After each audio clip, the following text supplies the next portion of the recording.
Assalamualaikum warahmatullahi wabarakatuh.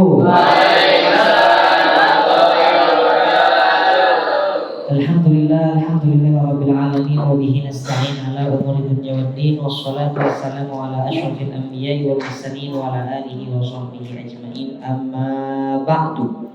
Alhamdulillah, segala puji bagi Allah. Marilah kita panjatkan kepada Allah Subhanahu wa taala. Kita bisa melanjutkan lagi dengan nikmatnya, melanjutkan pengajian pasaran kitab kita dengan kitab Khulasatul Kalam dan juga Al-Arba'in An-Nawawi. Semoga Allah berikan kita kesehatan sampai hari akhir nanti.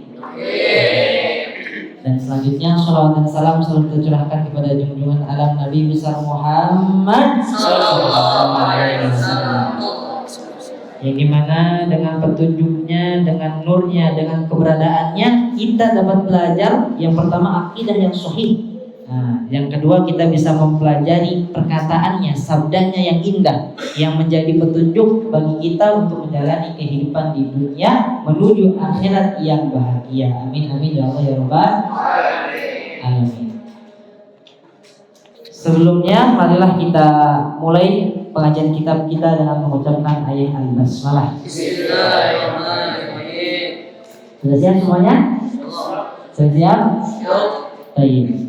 Al-an nakhdu ila as-safhah jadidah wa huwa as-sifah min al-wajibah min Allah Ta'ala, sifat yang wajib bagi Allah Ta'ala, baqi wa qaimun ghani wa Allahu mawjudun qadimul baqi wa khaliful khalqi bil itlaq. Baik, bismillahirrahmanirrahim. Semuanya siap? Baqi kekal, minas sifati salabiyati al-baqa'u, dari sifat yang salabiyah yang negatif itu al-baqa' kekal, auhiya yaitu adamu akhiriyati wujudihi ta'ala, ketiadaan akhir bagi wujudnya Allah Subhanahu wa ta'ala. Maknaha artinya adamul intiha fa huwa akhir bila intiha wal inqidha, ketiadaan akhir dan dialah yang akhir, tidak ada habisnya dan tidak ada putusnya. Ad-dalilun naqli, dalil naqlinya, kullu man 'alaiha fan wa yabqa wajhu rabbika dzul jalali wal ikram, semuanya akan fana, semuanya akan binasa kecuali wajahnya Allah atau keberadaannya Allah. Kullu syai'in halikun illa wajhah, segala sesuatu akan hancur kecuali wajahnya Allah, wujudnya Allah, zatnya Allah. Wa dalilul akli, dalil aklinya apa? Annahu ta'ala walau lam yakun baqiyan lakana faniyan wal fana alaihi mustahil. Kalau Allah tidak kekal maka Allah fana, kalau Allah fana maka itu mustahil. Li'annahu min sifatil hawadith wa qad tabata lahu ta'ala al-qidam fastahala alaihi al-fana wa huwa diddul baqa. Kenapa? Karena sifat fana itu adalah bagi sesuatu yang baru. Kalau Allah baru maka Allah terdahulu, ada yang mendahulunya. Kalau Allah terdahulu maka mustahil Allah akan kidam. Allah akan terdahulu atau Allah akan bangkok. Kalau Allah akan bangkok itu adalah sesuatu yang mustahil. Gitu. Di duha al-fana yaitu suatu yang binasa, aintaha yang habis. Lalu selanjutnya mukhalifun lil khalqi, berbeda dengan makhluknya, minas sifati salabiyati, adalah sifat salabiyah, mukhalafatul lil hawadithi wa humul khalqu, berbeda dengan sesuatu yang baru yaitu makhluknya. Ma'nahu adamul mumatsalati, tidak sama,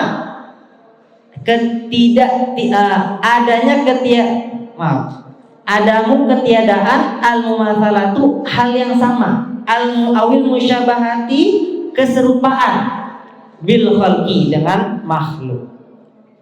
Dalil naqli, dalil naqlinya adalah laisa kamitslihi syai'un wa huwa samiul basir, tidak ada yang menyerupainya sama sekali. Ad-dalilul aqli, dalil aqlinya apa? Annahu ta'ala law syabahal khalqu lakana haditsan, kalau Allah menyerupai makhluk maka Allah baru, kalau Allah baru maka itu muhal, suatu yang mustahil. Wadidduha, lawannya al-mumatsalatul lil khalqi, menyerupai makhluk. Fallahu ta'ala laisa lahu nazir, Allah tidak ada pembandingnya, wala syabih penyerupanya, wala mathil yang menyerupainya. Wa kullu ma khatara isma a'ti al-alama, ini kaidahnya. Wa kullu ma khatara bi balika fallahu bi khilafi dzalika.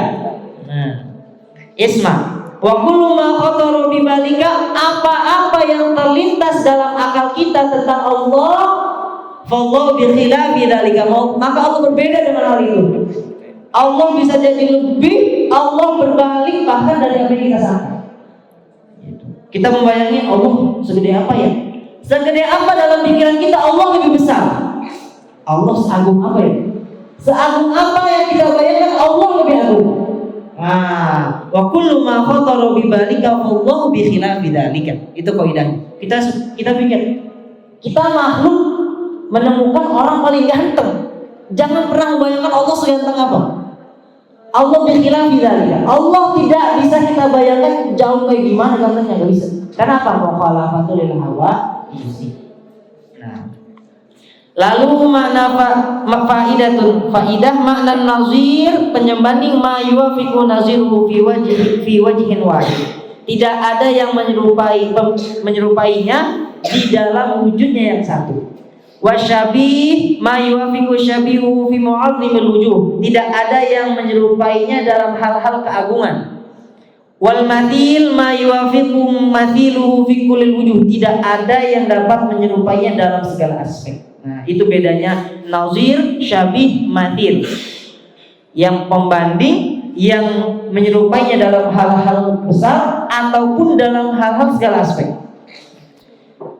Wa qaimun ghani, dan juga berdiri dengan kuasanya sendiri, dengan kekayaannya sendiri. Wa wahidun, dan esa, wa hayyun, hidup, qadirun, maha mampu, muridun, maha ingin, alimun, maha mengetahui, bikulli syai'in, terhadap sesuatu.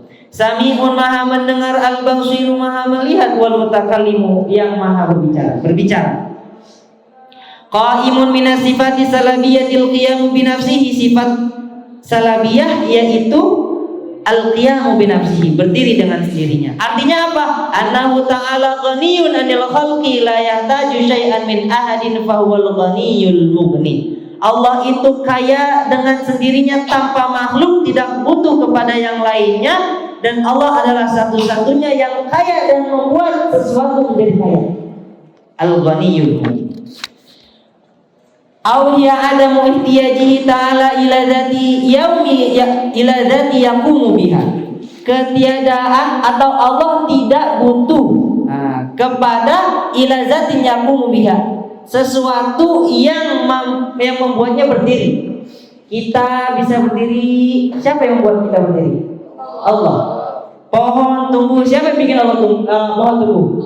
Allah. Angin berseliuran, kita jadi adem, siapa yang menjalankan angin? Angin, kita, pohon, hewan, semua ada yang ngejalanin. Tapi siapa yang bikin Allah itu berjalan? Lah.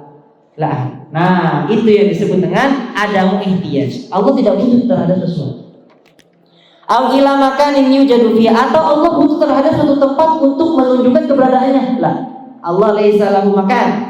Au ila mawjudin yujiduhu ta'ala, atau sesuatu yang membuatnya ada. Kita ada, siapa yang buat?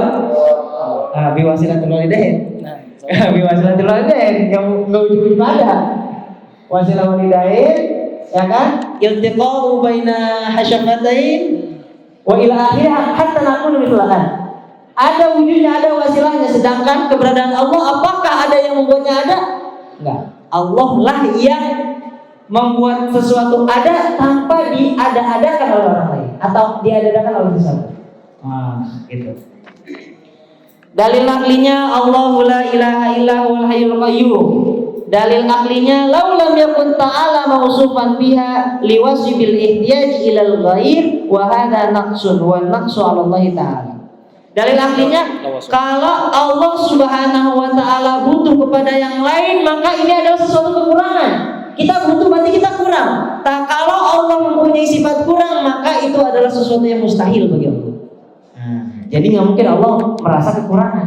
Kalau Allah tidak mungkin mustahil merasa kekurangan, Allah tidak butuh kepada yang lain. Wadidduha al-iftiqaru lil ghair. Nah, yaitu lawan dari kata ihtiyaj, qaimun binafsihi, al-iftiqaril ghair, butuh kepada yang lain. Gitu. Faidatun ma'nal qiyam bi nafsi aidon adamul iftiqari ila mahallin zatin aw mukhassasin mujidi aw ila makanin yujadu fihi. Maknanya adalah tidak ada rasa butuh kepada tempat, kepada sesuatu yang membuatnya ada, atau kepada tempat keberadaannya. Sifat yang selanjutnya wahidun minas sifati salabiyah sifatul wahdaniyah, sifat wahdaniyah. Apa itu sifat wahdaniyah? Annahu ta'ala wahidun fi zatihi wa sifatihi wa af'alihi. Allah itu esa dalam zatnya, sifat dan perbuatan-perbuatannya. Fala nazira lahu, tidak ada pembandingnya, wala syabiha lahu, tidak ada yang menyerupainya, wala mathila lahu, dan tidak ada yang seperti dia. Wa kullu ma khatara bi balika fa Allahu bi khilafi dzalika. Nah, ini lagi-lagi kaidah dimunculkan. Setiap segala sesuatu apa yang kita pikirkan, Allah lebih, bahkan kebalikan dari yang kita pikirkan. Gitu. Ada muta'addud fi dzatihi wa sifatihi wa af'alihi. Artinya apa? Tidak ada bilangan, tidak ada jumlah yang dimana dalam zatnya Allah, sifatnya Allah dan perbuatannya Allah. Khalas, Allahu wahid. Allah esa, sifatnya cuman Allah yang satu-satunya paling esa. Allah yang kalau punya keinginan, Allah pasti bisa. Gitu. Perbuatan Allah udah paling maha siapa? Allah. Tidak ada yang lain. Jadi nggak boleh ada keyakinan kita bahwasanya ada yang lebih paling daripada Allah. Kalau kita merasa paling, wah itu udah durhaka. Itu sudah membangkang, itu sudah takabur melipat. Kalau sudah takabur, maka sifat yang wajib bagi Allah itu sudah diambil. Kalau sifat yang wajib bagi Allah sudah diambil, innalillah, durhaka, kita sudah menyerupai. Kalau sudah menyerupai Allah syirik. Makanya kenapa itu takabur dilarang? Karena ada potensi dia menyekutukan Allah. Oh, saya paling pintar. Oh, kalau udah merasa paling pintar, yang paling pintar siapa? Al ilmu liman, ilmu Allah. Hati-hati. Kalau sudah merasa paling pintar, paling ganteng, paling kaya, udah. Orang-orang kalau sudah merasa paling, takabur muncul. Kalau takabur sudah muncul, takriban ila syirk. Innalillahi wa inna ilaihi raji'un. Makanya jangan pernah merasa yang paling. Boleh merasa paling apa? Paling miskin, paling butuh pada Allah. Itu boleh. Tapi kalau paling dalam bentuk kebaikan, dalam bentuk saya paling baik, saya paling kaya, saya paling pintar. Khalas takabur. Idza takabbara taqarraba ila syirk. Hati-hati makanya. Gitu. Baik. Lalu selanjutnya apa yang membedakan, dan hal ini kalau kita sudah mengesahkan Allah, inilah yang membedakannya makhluk dengan khalik. Allah wahid, al makhluk ta'addud. Manusia makhluknya berjumlah, berbilang. Gitu. Lalu ada muta'addud fi dzatihi min haitsu taqwim. Tidak adanya bilangan dalam zatnya, dalam aspek bentuknya. Maksudnya apa? Allah Ta'ala laisa ajza'an yastaju ba'duha li ba'din. Allah tidak butuh bagian-bagian agar menjadi Allah. Kita manusia butuh bagian-bagian, butuh kaki, butuh kepala, butuh tangan, butuh nyawa, ya kan? Butuh ruh untuk jadi manusia. Kalau hilang aja satu ruhnya jadi apa? Ya manusia nih ada badannya, ada palanya, ada tangannya, ada kakinya. Ruhnya nggak ada, tapi jalan. Jadi apa? Jadi apa? Jadi mayat, jadi zombie. Artinya apa? Kita ada bagian-bagiannya. Gitu. Mobil, biar bisa dibilang mobil butuh apa? Butuh ban rodanya minimal 4. Kalau udah diem kan? Bukan mobil A, beban 3. Bemo, bajai, beca, udah beda kan? Nah, banyak 4, mesinnya besar, cc-nya kuat, ya jadi mobil. Kalau berkurang, bisa jadi nggak jadi mobil. Tapi Allah tidak butuh bagian-bagian kayak gitu. Allah sudah Allah. Ada muta'addud fil ajza. Fi zatihi ada muta'addud. Gak butuh bagian-bagian. Udah Allah satu-satu, jangan pikirin. Makanya ma khatara bi balika wallahu bi khilafi dzalika. Ini enak banget kaidah. Itu kaidah. Ma khatara bi dzalika fallahu min khilafi dzalika. Apa-apa yang terlintas dalam benak kita Allah lebih, Allah bahkan sebaliknya dengan apa kita pikirkan. Ada ta'addud fi sifat min haitsu zat, tidak adanya ta'addud bilangan dalam sifat dalam aspek zatnya. Maksudnya apa?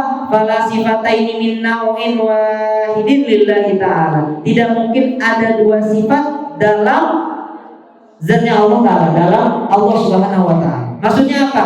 Kita bisa jadi lagi kuat, tapi suatu kita bisa lemah. Allah enggak. Allah kuat. Ada, esa. Gitu terus, tak akan pernah berubah. Makanya kemarin kita belajar Allahu yughayyir wa la yataghayyar, yubaddil wa la yatabaddal. Allah yughayyir wa la yataghayyar wa yubaddil wa la yatabaddal. Ada muta'addid fi sifati min haitsil wujud, sifat dari aspek keadaan. Fala sifat li makhluqin tamathala sifat Allah Ta'ala. Tidak ada makhluk yang menyerupai sifat Allah Ta'ala. Tidak ada sifat makhluk yang menyerupai sifat Allah Ta'ala. Ada muta'addidul af'al, tidak ada bilangan yang banyak yang menyerupai. Fal af'alul ibad la tamathala af'alullah Ta'ala. Perbuatan hamba tidak sama dengan perbuatannya Allah. Ad-dalilun naqli qala ta'ala qul huwallahu ahad, ini dalil naqlinya. Kalau dalil aklinya law kana lil kauni akthar min ilahin la arada ilahil baqa la rajul wa arada ilahul akhar mautuhu fa idza tasawwa fasadal kaun. Maksudnya apa? Allah atau Tuhan. Kalau Tuhan tidak esa, artinya ta'addud. Ada satu, ada dua, ada tiga, ada empat. Gak usah banyak-banyak dua. Kalau Tuhan ada dua, ketika memutuskan seseorang, misalkan syahad kata Tuhan yang satu, saya pengen syahad dibunuh atau mati hari ini. Tuhan yang satu bilang, jangan, gak mau, saya gak mau syahad mati hari ini. Dia masih dibutuhkan di tahfiz, jadi ikon tahfiz. Kata Tuhan yang satu lagi, gitu aja, enggak, udah syahad gak ada gunanya, apa itu? Kata Tuhan yang satu lagi, enggak, lihatin dia masih bisa jadi hafiz Al-Quran. Kata Tuhan yang satu lagi, gitu aja debat. Bayangin, masa Tuhan debat? Akhirnya apa? Akhirnya akan terjadi perpecahan di antara dua Tuhan. Gak lucu kalau Tuhan harus debat dalam memutuskan sesuatu, dia jadi mati atau enggak? Gitu. Makanya Tuhan itu harus esa. Kalau udah ta'addud, kayak tadi, masa Tuhan berdebat untuk memutuskan sesuatu, dia harus berdebat dulu. Maka kalau sudah berdebat, apa yang akan terjadi? Nah, tasawwara fasadul kaun, maka akan hancur dunia ini. Bayangin kalau udah ada Tuhan berdebat, lalu ya tajadah, berantem-beranteman, gondok-gondokan. Udah, kita aja kalau lagi berantem itu dunia terasa sempit, pengen hancur. Perang nih, perang Ukraina sama Rusia. Apa yang terjadi? Kehancuran. Kenapa? Ada dua presiden yang gak menerima, saling serang. Itu presiden, jadinya perang, hancur. Apalagi tuh Tuhan. Gitu. Jadinya nggak makul kalau ada Tuhan. Ta'addud, ada dua atau tiga atau empat. Gitu. Dan unik juga ini kalau ke agama-agama sebelah. Ada Tuhan ya itu yang mengatur.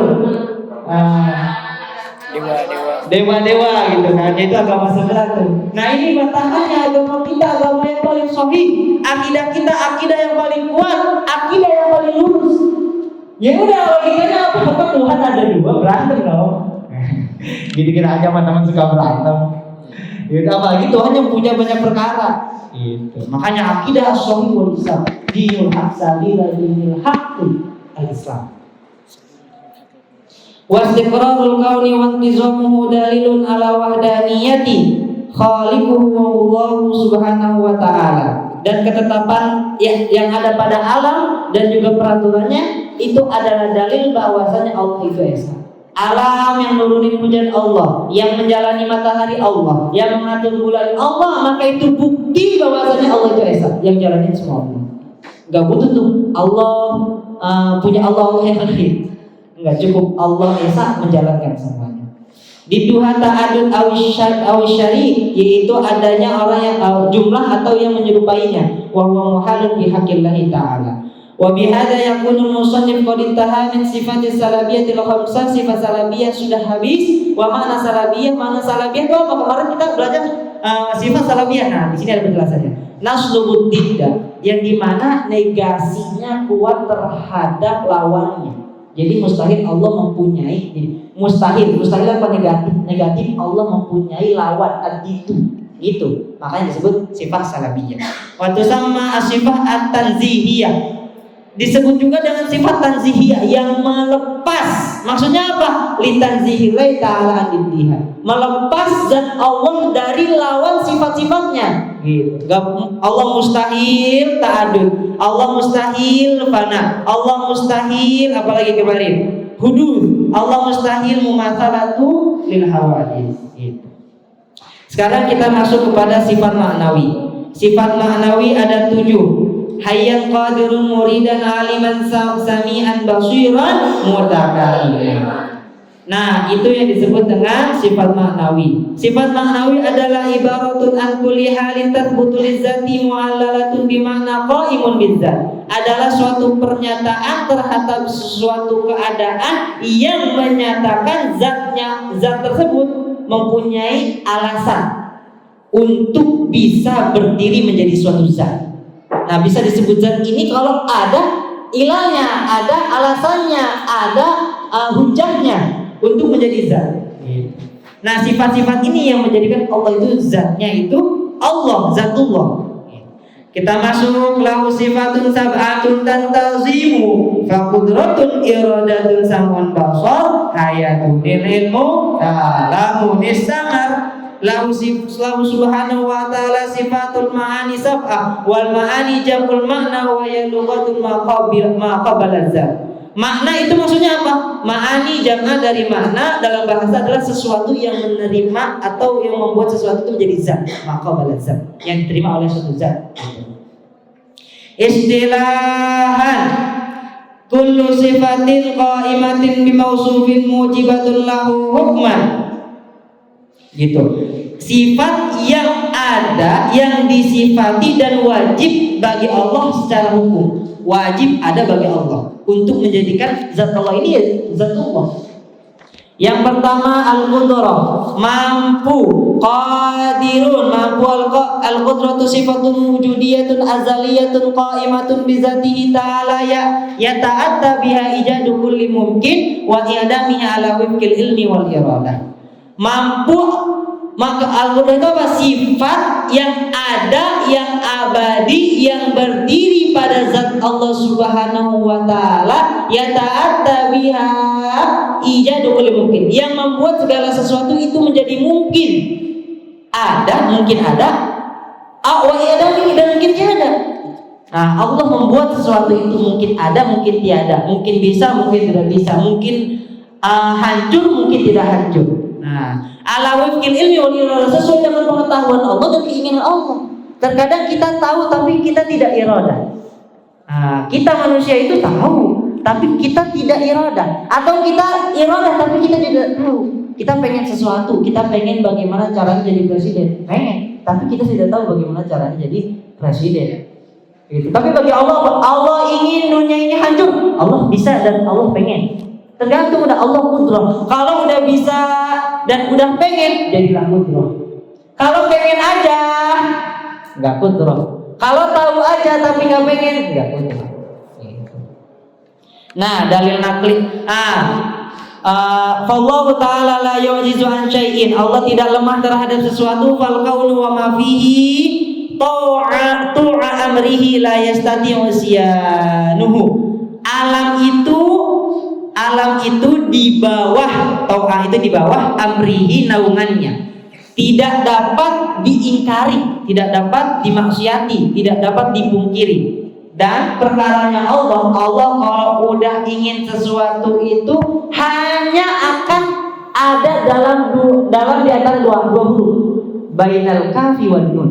Allah kalau udah pengen udah kaf wan nun, kun.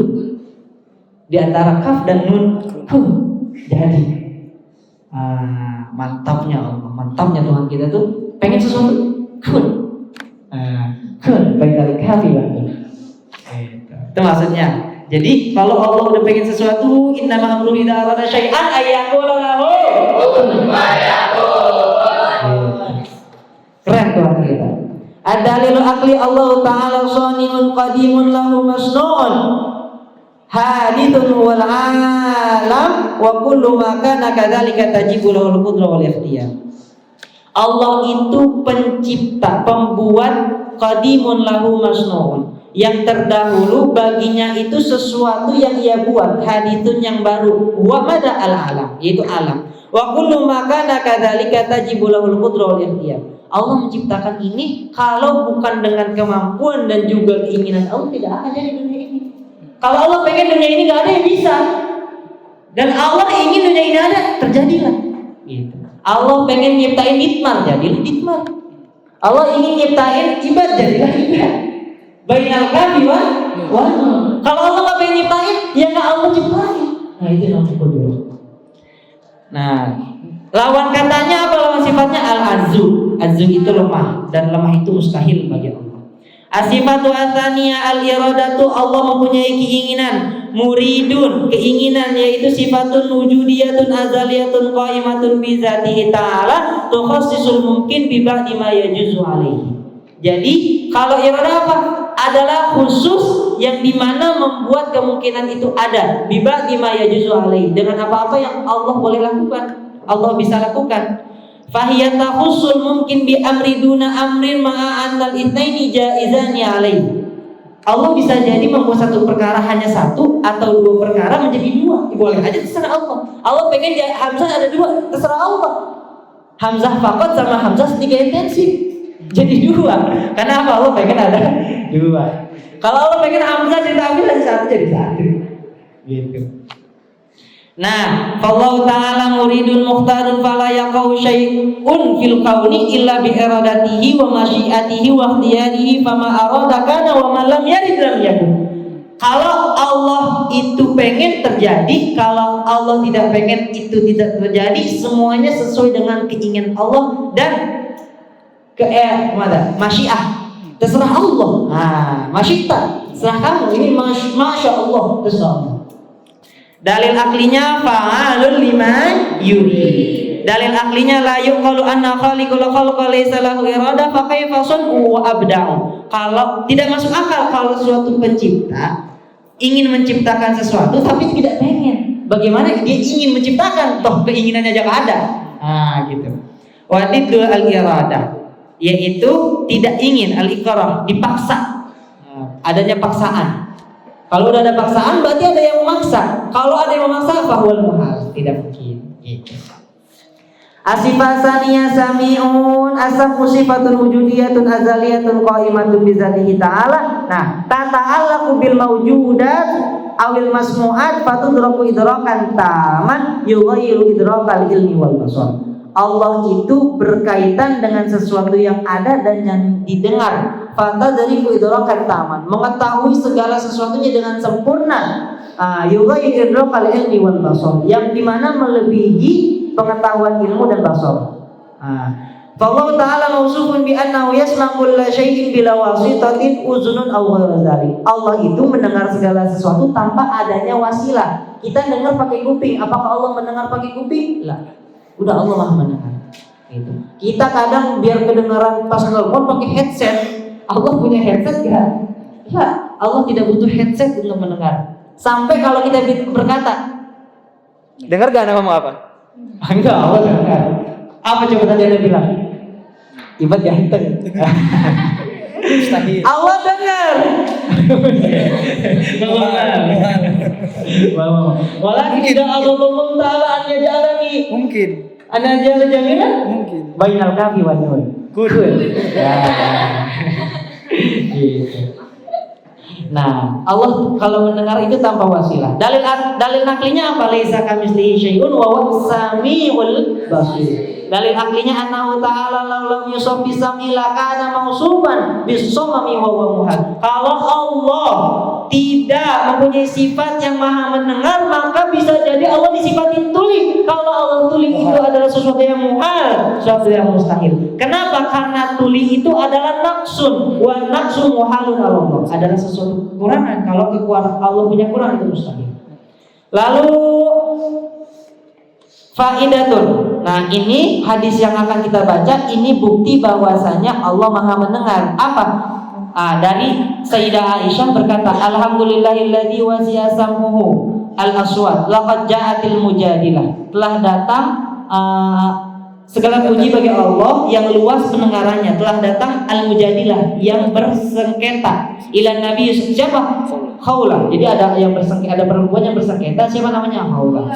Ila Nabi sallallahu alaihi wasallam tukallimuhu wa ana fi nahiyatil baiti. Nah, yang berbicara kepada Nabi dan aku ada di pojokan rumah. Ma'asma'u ma taqul.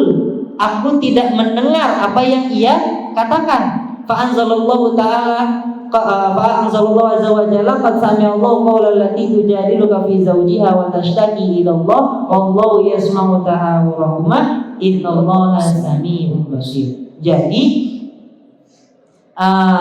laqad ja'atil mujadilatu ila nabi tukallimuhu, kepada Nabi ya. Wa ana fi nahiyatil bait. Ini Nabi bilang. Nah, Nabi enggak dengar tapi Allah dengar, maka dikabarin, wahai Nabi, qad sami'allahu qawla allati tujadiluka fi zawjiha. Wa ana Sayyidah Aisyah. Wa ana fi nahiyatil bait. Sayyidah Aisyah. Ma'asma'u ma taqul, aku tidak mendengar apa yang Khawlah katakan. Fa anzalallahu ta'ala, fa anzalallahu azza wa jalla sami'allahu qawla allati tujadiluka. Jadi siapa yang dengar? Qalat alhamdulillah. Iya, Sayyidah Aisyah. Ini hadis dari Sayyidah Aisyah yang dimana Sayyidah Aisyah ada di pojokan. Ada Khawlah datang ke rumah karena Sayyidah Aisyah lagi di belakang nggak mendengar. Tapi karena luasnya pendengaran Allah dikabarin apa? Qad sami'allahu qawla allati tujadiluka fi zawjiha wa tashtaki ila Allah. Nah, ini ayat ini. Perdebatan dengan suaminya. Dengan suaminya siapa? Rasulullah. Turunlah ayat ini. Nah, itu bukti bahwasanya Allah Maha mendengar. Dibuktikan oleh hadis Sayyidah Aisyah. Lalu as-sifat rabi'ah al-basar wa wasifatun wujudiyatun azaliyatun qa'imatun bi dzatihi ta'ala tata'allaqu bil mawjudati awil mubsirati fatudriku idrakan ta'aman yughayyir idraku sam'i wal ilm. Di mana sifat ini bagi Allah Ta'ala berkenaan dengan sesuatu al-mawjudat, keberadaan sesuatu, wal mubsirat yang dapat dilihat. Fatudriku idrakan taman, maka dapat diketahui dengan pengetahuan yang sempurna. Yughayyiru idraka sam'wal ilm. Yang dimana kalau sudah melihat itu bisa bahkan melebihi pendengaran dan juga pengetahuan. Gitu. Allah Ta'ala mausuufun bi sifatil basar bila wasitatil kal aini aw ghairi dzalika fa Allah Subhanahu wa ta'ala yusiru kulli syai'in zahiran wa batinan. Nah, Allah Subhanahu wa ta'ala ini melihat tanpa adanya wasithah, baik zahir maupun batin. Dalil aklinya walladzina yad'una min dunihi la yaqduna bi syai'in innallaha was-sami'ul basir. Dalil aklinya annahu ta'ala law lam yusafu bil basar la tasifu bil 'ama. Wa naqsu Allah Ta'ala muhal. Allah itu maha melihat. Kalau Allah tidak mempunyai sifat maha melihat, maka bisa disifati dengan sifat buta. Kalau Allah tidak disifati dengan sifat buta, maka sesuatu itu adalah kekurangan dan itu mustahil. Sifat wadidul basar al-umyu. Tayyib. An Abi Musa al-Asy'ari. Ini dari Abi Musa al-Asy'ari. Kunna ma Rasulullah sallallahu alaihi wasallam fa kunna idza ashrafna ala wadin halalna wa kabbarna irtafat aswatuna. Faqala an-nabi, ya ayyuhan nasu irba'u irfaqu bi anfusikum wa fadu aswatakum ala anfusikum fa innakum la tad'una asamma wa la ghaiban. Innahu ma'akum innahu sami'un qarib tabarakasmu wa ta'ala jaddu. Suatu ketika Abi Musa Asy'ari dan para sahabat itu ada di tempat suatu wad, mana lembah, di suatu lembah yang dimana mengharuskan dia kalau ngomong tuh teriak biar kedengeran. Nah, kata Nabi, ya ayuhan nas irba'u irfaqu bi anfusikum wahfadhu aswatakum. Jangan bilang kencang-kencang, ibadahnya enggak usah suaranya keras-keras. Kenapa? Karena kamu tidak sedang memanggil atau menyembah sesuatu yang tuli dan juga sesuatu yang ghaib. Udah pasti nggak dengar. Itu hadisnya. Sifatul khamisatu al-hayatu. Sifat yang kelima adalah al-haya. apa? Yaitu sifatun qadimatun wujudiyatun qaimatun bi dzatihi ta'ala taqtadi sihhata ittisafihi ta'ala bil iradati wal ilmi. Faqad wasafa nafsahu ta'ala bi sifatin al ilmu wal qudratu wal iradah, fa kaifa la yusafu bil hayat. Allah sudah mempunyai sifat ilmu, qudrah, iradah, kok kagak hidup? Lucu, mustahil. Dalil naklinya apa? Al-hayyu la ilaha illa huwa fad'uhu mukhlishina lahuddin alhamdulillahirabbil alamin. Dalil naklinya apa? Tadi itu yang sudah dikatakan. Allah harus mempunyai sifat hidup. Kenapa Allah sudah mempunyai sifat ilm, sama, basar, kalam, tapi kok tidak mempunyai sifat hidup? Ya untuk apa? Maka wajib bagi Allah mempunyai sifat hidup. Dan sifat hidupnya itu apa? Qadim, baqi. Wadidduhu al-hayat al-mautu wa huwa nafsu, yaitu mati. Allah tidak mungkin mati. Lawan dari hidup adalah mati. Kalau Allah mempunyai sifat mati, fahuwa muhal. Wallahu ta'ala a'lam bis-shawab. Nah, al-an wasalna ila as-sifal khamisah. Insyaallah badan intahayna min al-ilahiyat summa nahtu ila an-nubuwat. Udah mulai enak nih nanti nih. Nubuat tentang sifat-sifat Nabi, ada sifat-sifat Nabi, sifat yang mustahil bagi Nabi. Kita mengenal malaikat. Tapi jangan nanya macam-macam pas malaikat ya. Malaikat Jibril tugasnya menyampaikan wahyu kepada Rasulullah. Sekarang sudah tidak ada wahyu yang disampaikan kepada Rasulullah. Tugasnya malaikat Jibril ngapain dong? Nganggur dong. Jangan nanya macam-macam. Iya, tapi benar. Malaikat ngapain dong malaikat Jibril? Gitu. Insyaallah kita masuk ke an-nubuwat, lalu lalu masuk kepada malaikat-malaikat. Nah, baru kita masuk kepada para anbiya. Nah, itu seru tuh. Kita cerita-cerita tentang para nabi, lalu pada zuriyah Rasul, istri-istri Rasul dan anak-anak Rasul. Fal-an nufadil ila fadilati Syekh Ustaz Ahmad Muhafid di kitab Al-Arba'in An-Nawawiyah fil Ahadits As-Sahihah An-Nawawiyah. Falyatafaddal ilaihi mashkura.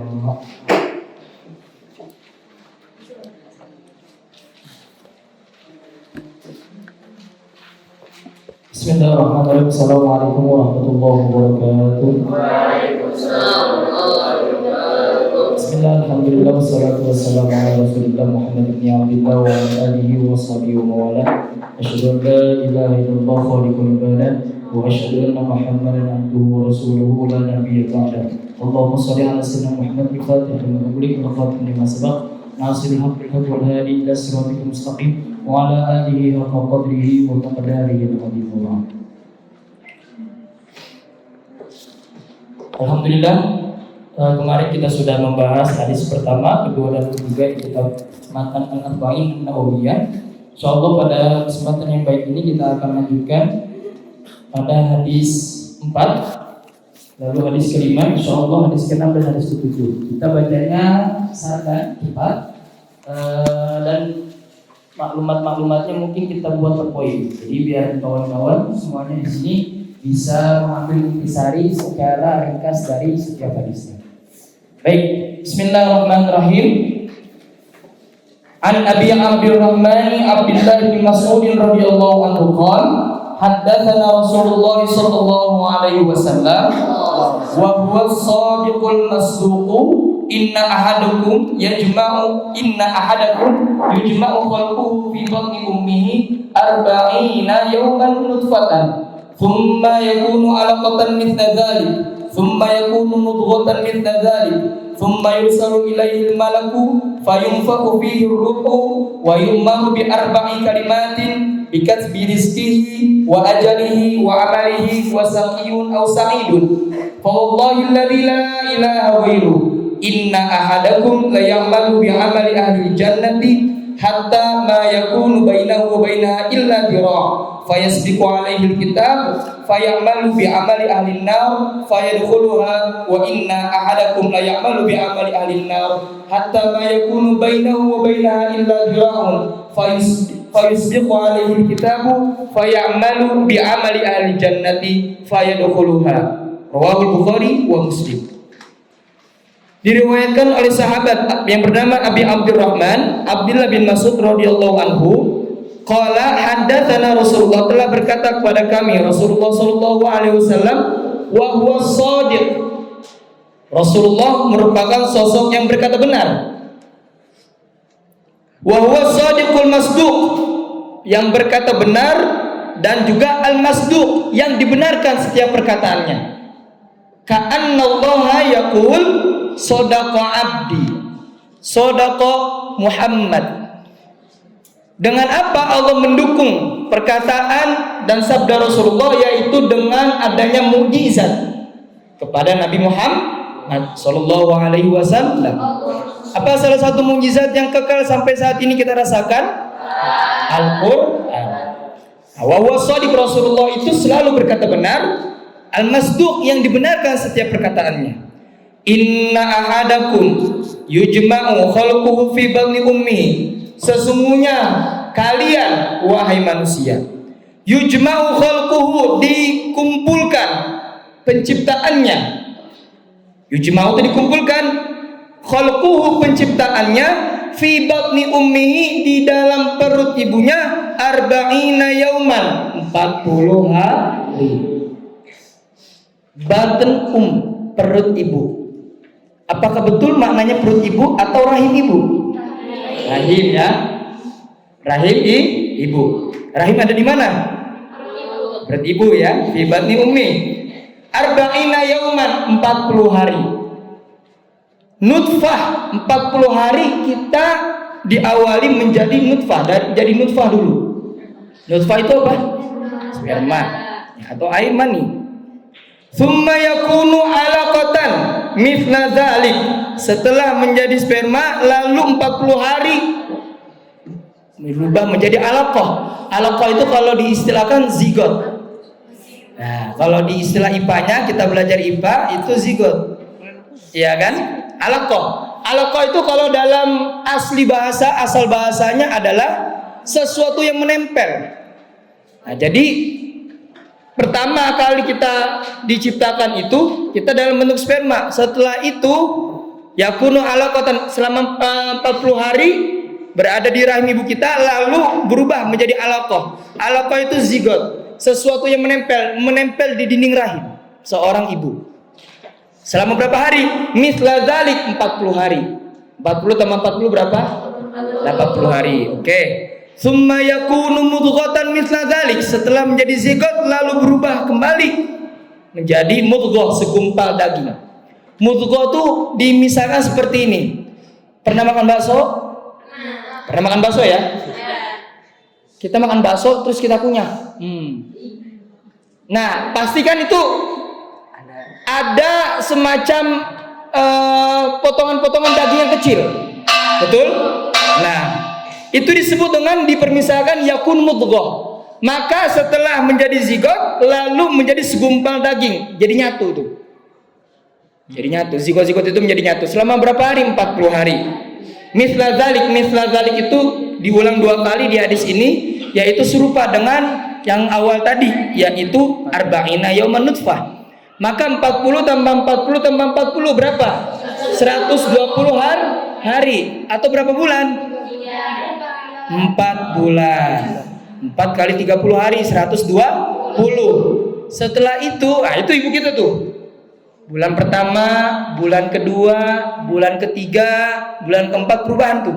Nah, masuk bulan kelima, apa di sini? Tsumma yursalu ilaihil malak, diutus kepada sang ibu ini di dalam perutnya, yaitu malak, seorang malaikat. Fayunfakhu fihi ruh, ditiupkan. Yunfakhu itu ditiupkan. Fihi ruh.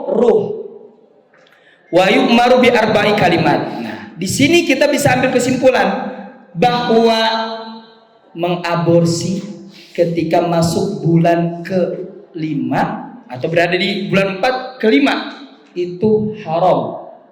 Malah nanti hukumannya adalah qatl, harus dibunuh. Kenapa? Karena dia mengaborsi janin itu pas di mana dia sudah ditiupkan ruhnya. Ini calon bayi. Nah, nanti kalau di dalam istilah fikih kontemporernya itu nanti ada khilaf. Berarti kalau misalnya 4 bulan dan 5 bulan ke atas itu nggak boleh, berarti dikurang atau misalkan berada di janin selama 1 bulan atau 2 bulan boleh dong. Nah, nanti khilaf itu. Ya, tergantung nanti keadaannya. Tapi secara mutlak bahwasanya tidak boleh mengaborsi anak.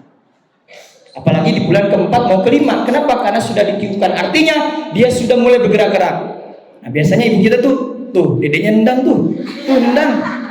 Bola. Bisa nggak? Nah ada yang bilang bisa diajak ngomong. Bisa.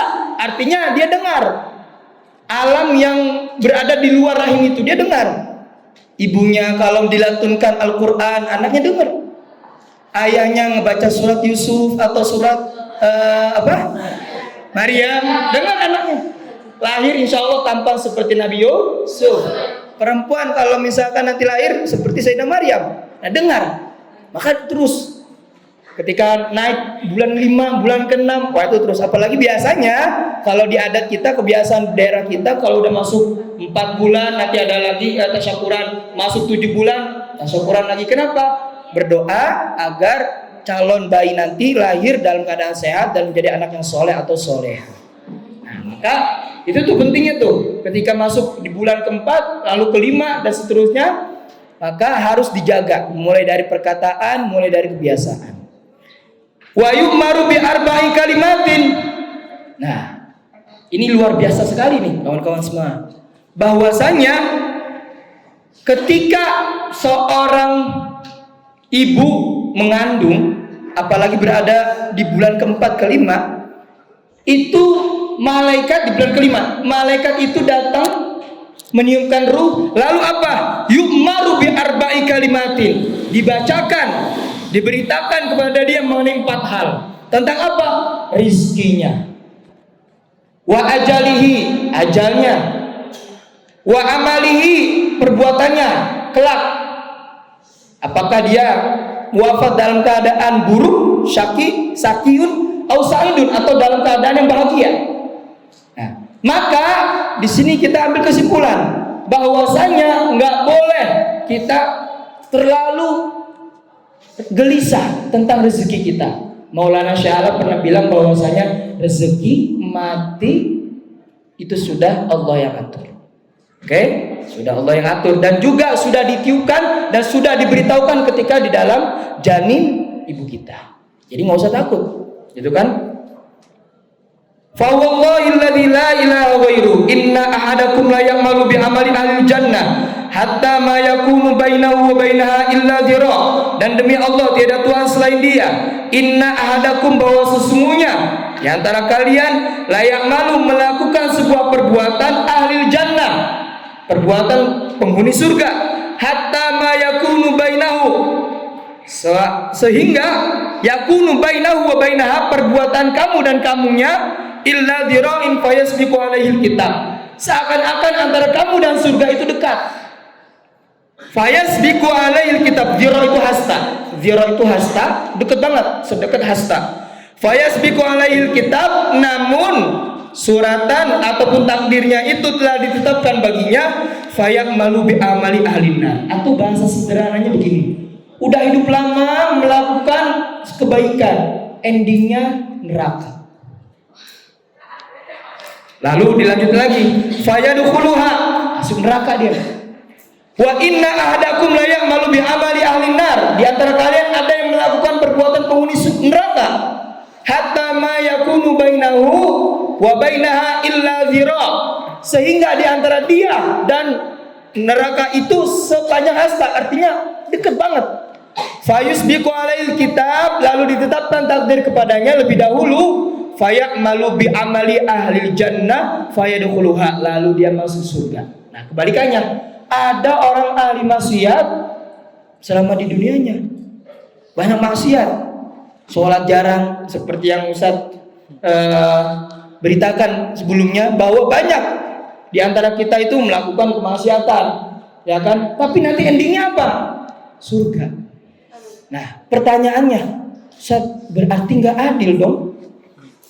Ada seseorang melakukan kebaikan selama di dunia, bantu orang, nyenengin orang, ya kan, berbuat baik, endingnya neraka.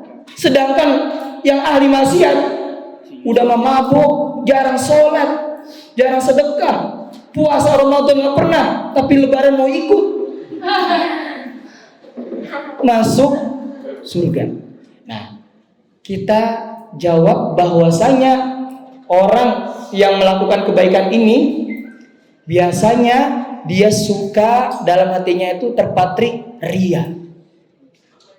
Melakukan kebaikan biar dilihat orang. Wah, saya sudah khotim. Misalnya nih, sudah khotim, saya akan memberikan semua santri tahfidz makanan. 1 orang 1 ekor sapi misalnya. Wow. Sombong, ingin dilihat. Perbuatannya baik, perbuatan ahlu surga. Tapi endingnya karena ria dalam diri dia, ingin dilihat orang lain. Ibadah dia ingin dilihat orang lain. Sholat dia belasan rakaat, ratusan rakaat. Puasa dia tidak ada henti-hentinya, ingin dilihat orang lain. Maka ini yang dimaksud bahwasanya dia walaupun tinggal sehasta nggak jadi masuk surga. Kenapa? Karena ada dalam hatinya tuh ria. Tapi orang yang ahli maksiat, dalam hatinya itu ada penyesalan. Ya Allah, maafkan saya melakukan ini terpaksa, saya melakukan ini karena tidak ada pilihan. Dia merasa menyesal dan ada dalam hati kecil dia untuk bertaubat, tidak ingin melakukan lagi. Maka apa kata Allah? Masuk surga sana. Di akhir ayatnya dia berucap la ilaha illallah. Jadi setiap dari kita harus mengamini dalam hati kita, ya Allah, Allahumma inna nas'aluka husnal khatimah wa na'udzubika bisu'il khatimah.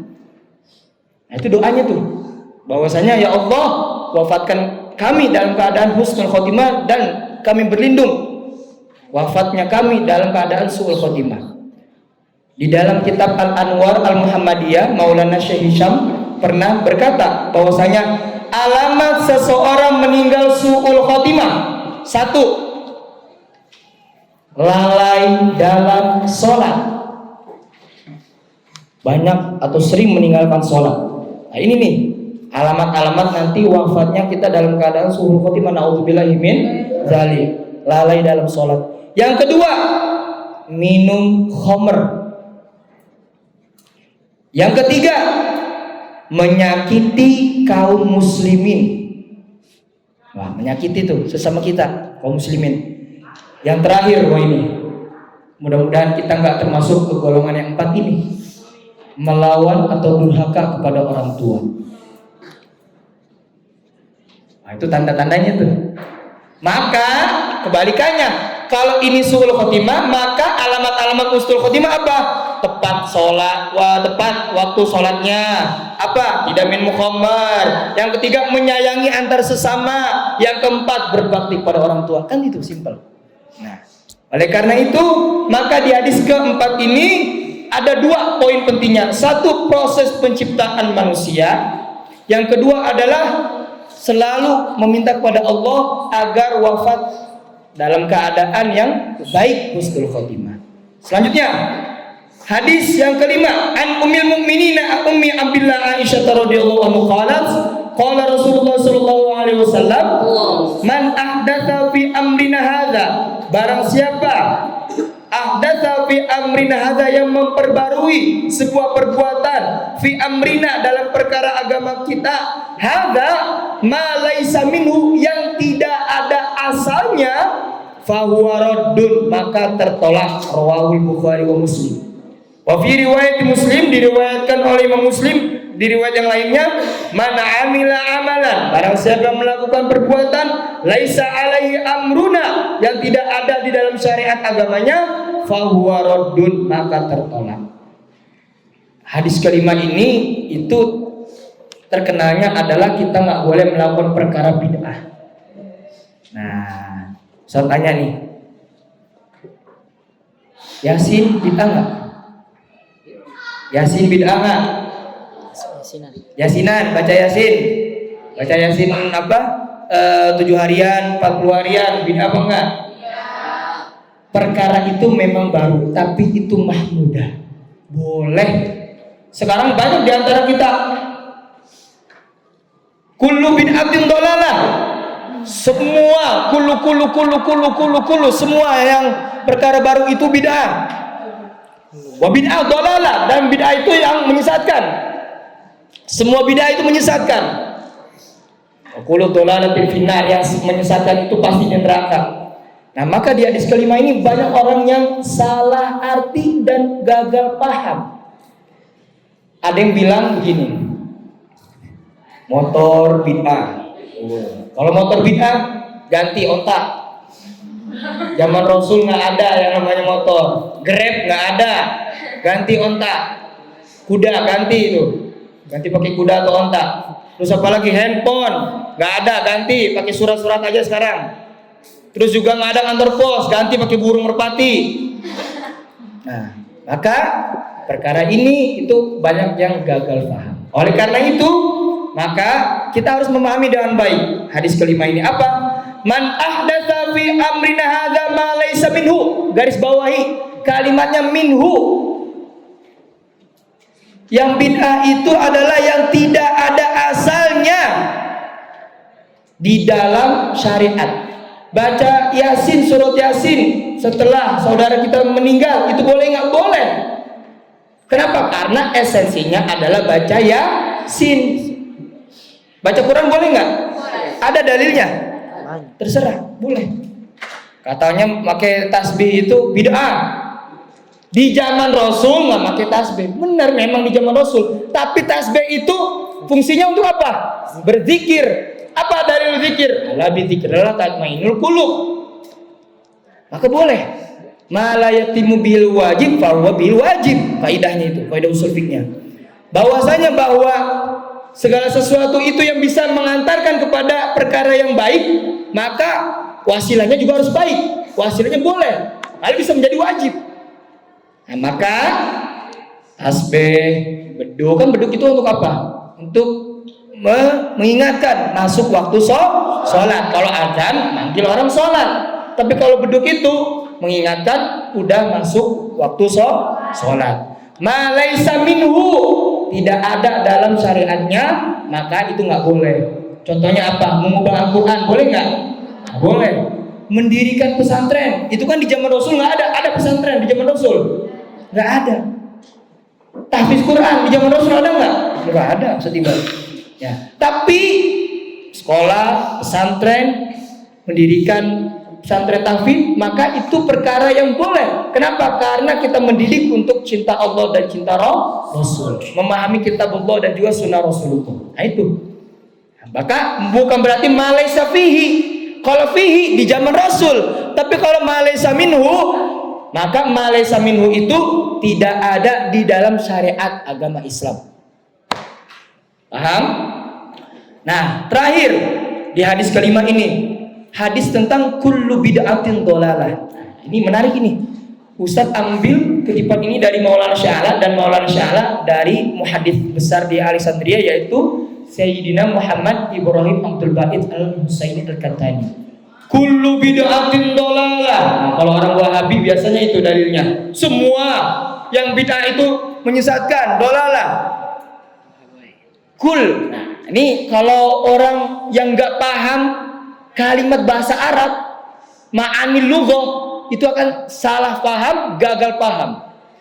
Kullu bid'atin, semua katanya. Kullu yufidul umum. Nah, dia nggak belajar usul fiqh tuh. Karena ada kul di mana dia yuridu bihil khos. Kan kalau kullu biasanya semua. Kulluna, setiap dari kita tulab tahfidz, bener nggak? Tapi ada kaidah usul fiqh atau pembahasan usul fiqh, kullu itu bermakna lafzul am yuridul khas. Lafaznya memang umum, tapi yuridul khas. Oke, Ustaz ambil dalilnya di surah Al-Kahfi. Wa ya'khudhu kulla safinatin ghasba. Kan itu ayatnya tentang Nabi Khidir membolongi kapal. Ya, kullu safinatin. Katanya kullu safinatin. Semua perahu, kan dalilnya kullu safinatin. Semua perahu itu dibolongin. Tapi logika kita, apakah semua perahu, baik perahu yang bagus aja dan yang rusak, atau yang bagus aja? Saya ulangi lagi. Kullu safinatin ghasba ini. Nabi Khidir itu salah satu perkara atau perbuatan beliau yang dimana Nabi Musa itu geleng-geleng kepala? Yaitu yang pertama apa? Ngebolongin setiap perahu. Kenapa? Ya, bahwa nanti akan datang seorang raja itu gosok atau mengambil secara paksa perahu itu. Perahu yang punyanya orang miskin. Baik. Dalilnya kulla safinatin gosba. Nabi Khidir itu apakah membolongi semua perahu atau ngebolongin perahu yang bagus aja? Yang bagus saja. Yang bagus aja, bener nggak? Kalau perahu yang nggak bagus, udah rusak nggak bakal mau diambil sama raja, bener nggak? Karena raja ngambil perahu yang bagus. Sekarang saya tanya nih, kita nih ahli gosok, siapa di sini yang ahli gosok nih? Misalnya begini, kita mau gosok sendal. Yang terkenal itu biasanya sendal swallow atau skyway. Yang kanan swallow, yang kiri swallow. Bagus kan? Dua pasang ini bagus nggak? Ada satu lagi nih, sendal kanan swallow, kiri skyway. Kan sama-sama itu biasanya. Kita nih yang biasanya suka gosok, ngambilnya yang mana? Apa yang dua-duanya swallow atau yang satu swallow yang satu skyway? Oke, satu. Yang kedua, di sini ada sendal Revila. Ya, yang bagus itu ya, bener nggak?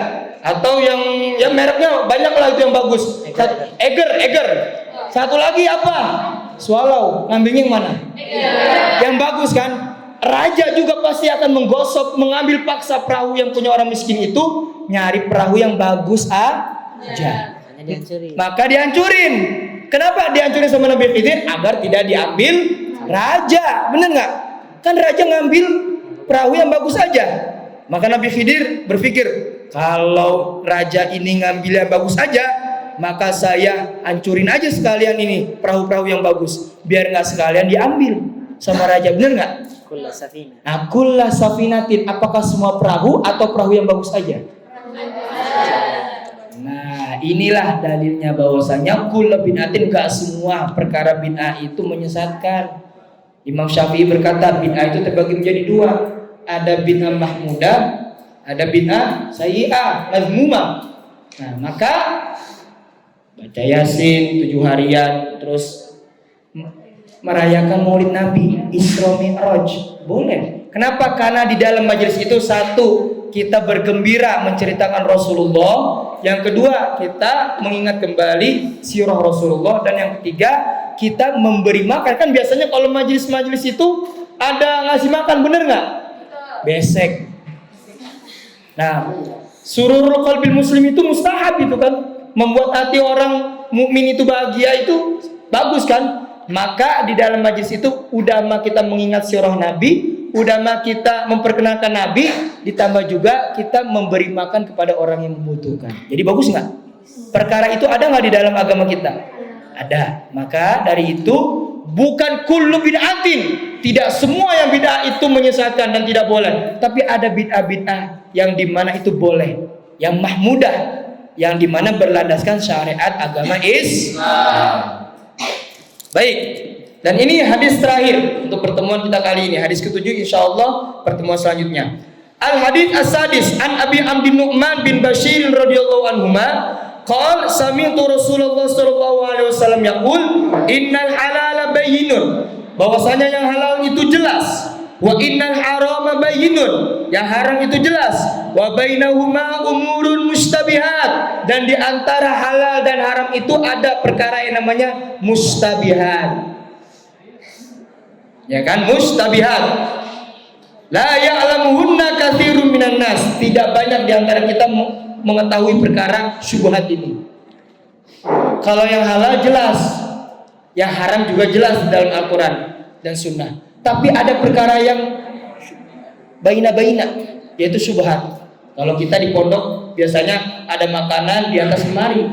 Nah, syubhat itu. Makanan siapa ini?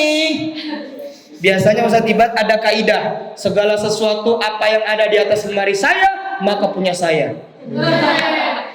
Maka salah sendiri siapa yang naruh di atas lemari saya, gitu kan? Ada tuh yang buat kaidah begitu tuh. Nah, kan padahal itu salah. Itu kan perkara syubhat. Para wali-wali Allah, para aulia illah as-solihin, itu mereka menjauhi perkara-perkara yang syubhat. Karena kalau keseringan melakukan perkara syubhat, maka akan mengantarkan kepada perkara yang haram. Nah, ya, nanti ada cerita luar biasa banget ini. Sayyiduna Abdullah bin Mubarak. Ya, itu luar biasa sekali tuh, Masya Allah. Atau seorang tabi'in kibar, yaitu Sufyan Ats-Tsauri radhiyallahu anhu. Cerita setelah ini kita selesai di hadis ke-6 ini. Suatu ketika beliau itu bersama murid-murid beliau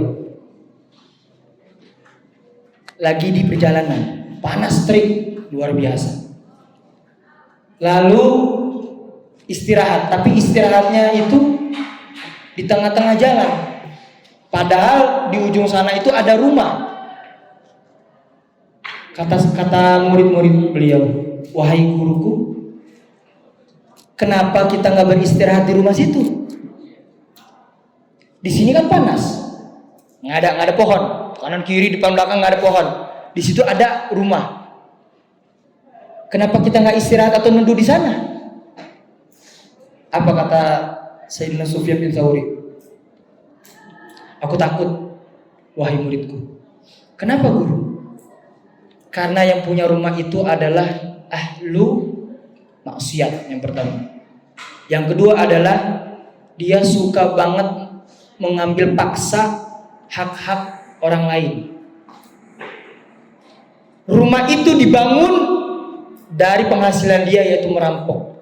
Aku takut aku nanti neduh di rumah dia, dosanya jariah kepadaku. Maka oleh karena itu Imam Sufyan bin Ats-Tsauri tidak mau syubhat, takut, khawatir.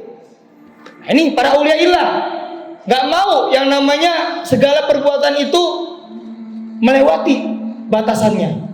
Ada lagi seorang wali itu jatuh, lagi jalan tiba-tiba kesandung, jatuh di rumah orang. Jatuh di rumah orang. Kan kalau kita jatuh di pekarangan orang lain, habis itu pergi kan.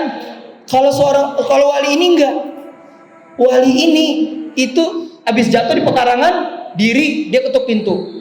Yang punya rumah, permisi, assalamualaikum, maaf ya bapak, ibu, saya tadi habis jatuh di pekarangan ibu. Saya minta izin agar diridhoi saya jatuh di pekarangan ini.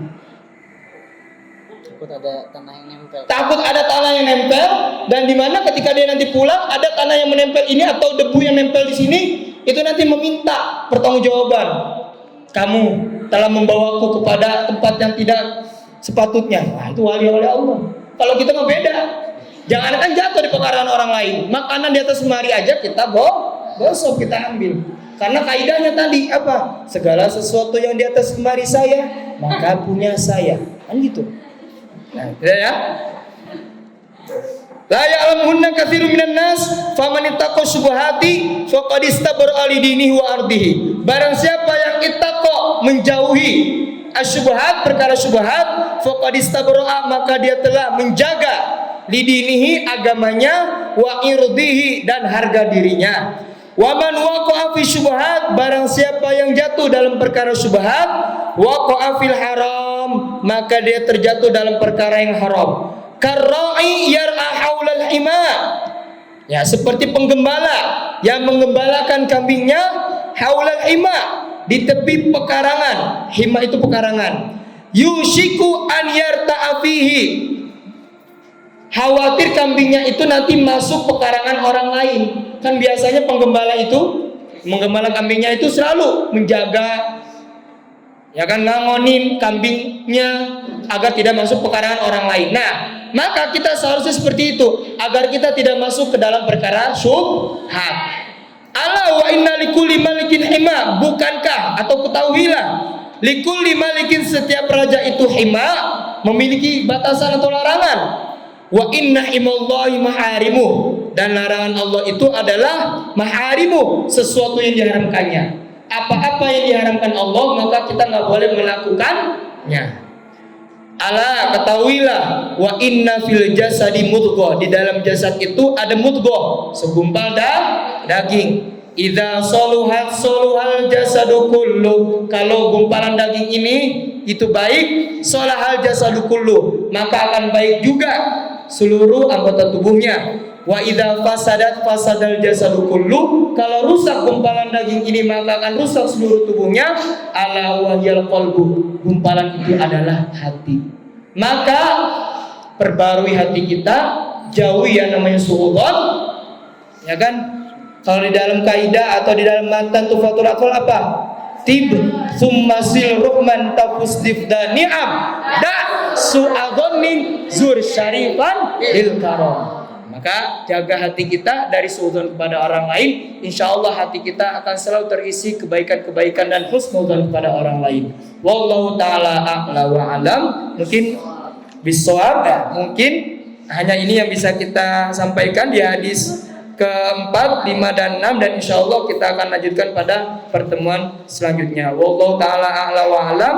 Wa sallallahu ala sayyidina Muhammad wa ala alihi wasallam. Walhamdulillahi rabbil alamin. Wassalamualaikum warahmatullahi wabarakatuh.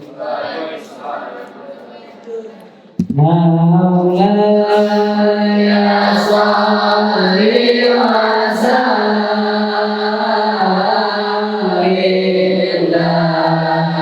iman abada ala habibika